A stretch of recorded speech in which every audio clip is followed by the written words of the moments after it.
Well,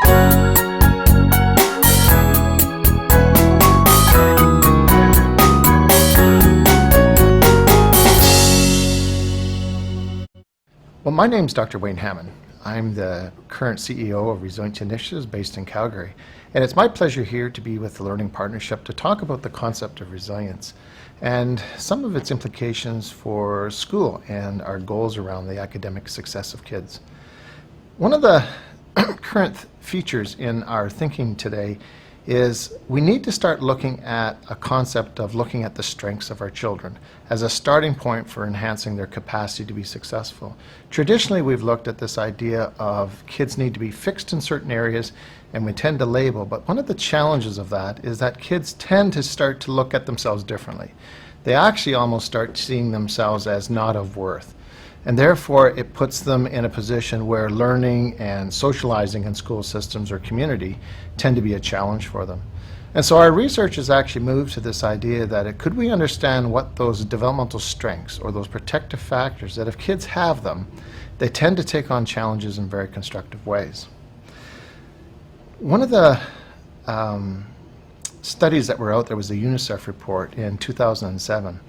And it said that Canada, academically for our kids, knowing something like geography, math, we're actually second or third in the world. But when it actually came to the social development of our children, we were in the bottom third of the industrialized nations. That's a dangerous combination, as the idea is that we've got smart kids that are socially vulnerable. One of the things that we've done in our research is we tried to take a look at what are those protective factors that if kids have them in our lives, or in their lives, that they actually do well when they're faced with challenges. You have this resiliency framework. And what it really is we're looking at how kids think about themselves, the I am, and that's the inner part of the circle, and then the I have, which is the outer part of the circle.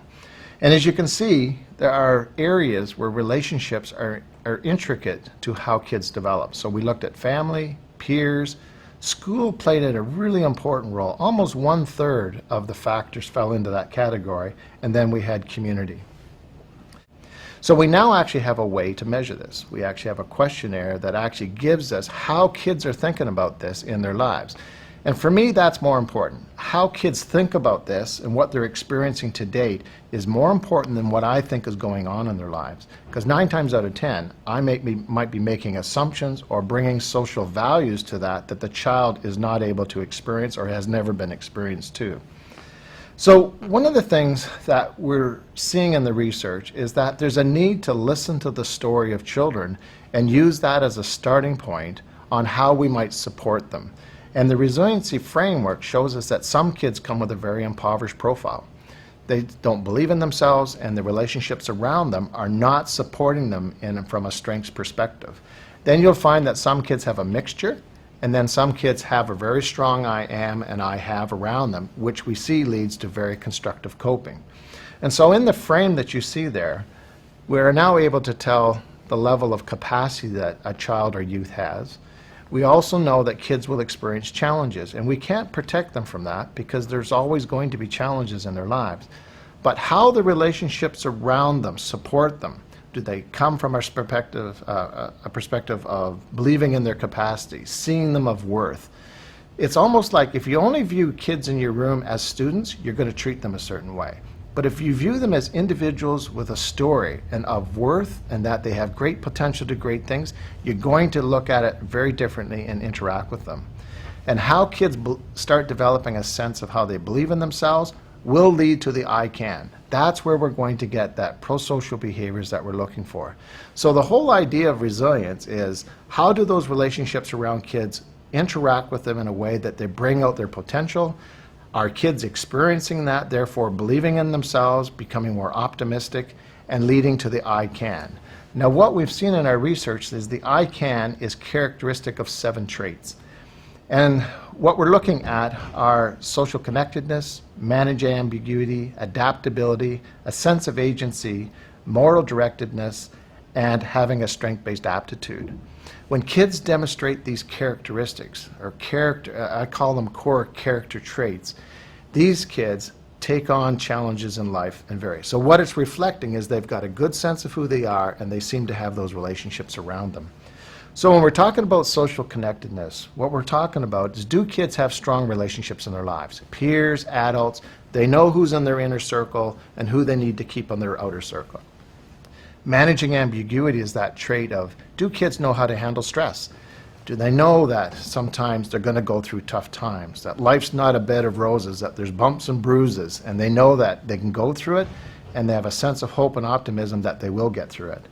Adaptability is that idea that, do kids learn from their mistakes? Do they know it's okay to try things, and that they may say that doesn't work for me, but I've got other options? Then there's that sense of agency and responsibility.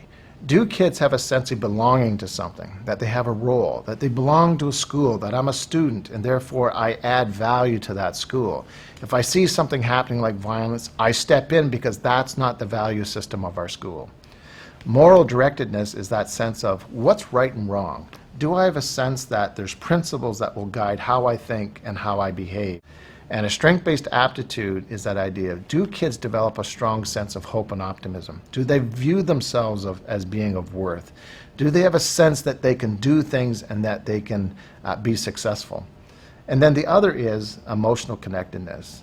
I'm interested in how kids think about themselves, feel, and are they in tune with how others feel, and know how to bring those two together in a way that's respectful of themselves and respectful of others. The framework with the circles is basically saying, if we have a sense that kids are developing those healthy core competencies, we have relationships around them that actually bring out their strengths, give them opportunity to experience it, solidify those as those 7 traits going forward.